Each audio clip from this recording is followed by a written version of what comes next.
L'objet de la délibération est d'ordre technique, puisqu'il s'agit d'autoriser la concertation publique sur la mise en compatibilité du PLU, plan local d'urbanisme, avec le projet d'aménagement de la porte Maillot.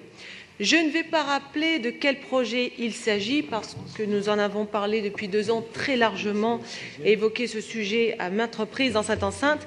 Et en tant qu'élu du 17e, je me suis impliquée pour obtenir un guichet unique.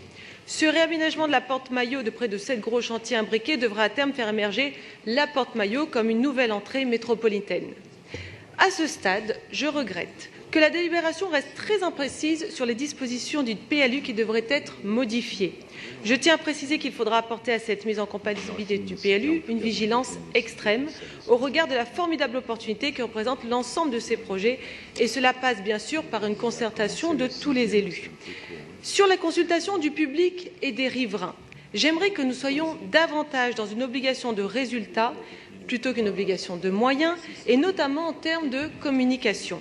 Les riverains connaissent en effet depuis de nombreux mois déjà des chantiers aux abords de la porte Maillot, synonyme de grandes nuisances, de difficultés à se déplacer ou à circuler.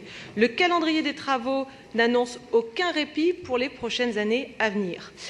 À l'aube des Jeux Olympiques, il est important que le réaménagement de la porte Maillot soit mené avec pédagogie, dialogue avec les habitants du quartier qui vont être les premiers concernés par l'ensemble de ces projets. C'est bien le sens de cette délibération qui prévoit pour 2020 la mise en œuvre d'une concertation publique pour cette mise en compatibilité du PLU. Nous nous en félicitons et nous espérons que tous les élus seront associés à ce travail tout au long du projet d'aménagement de cette fameuse porte Maillot. Je vous remercie.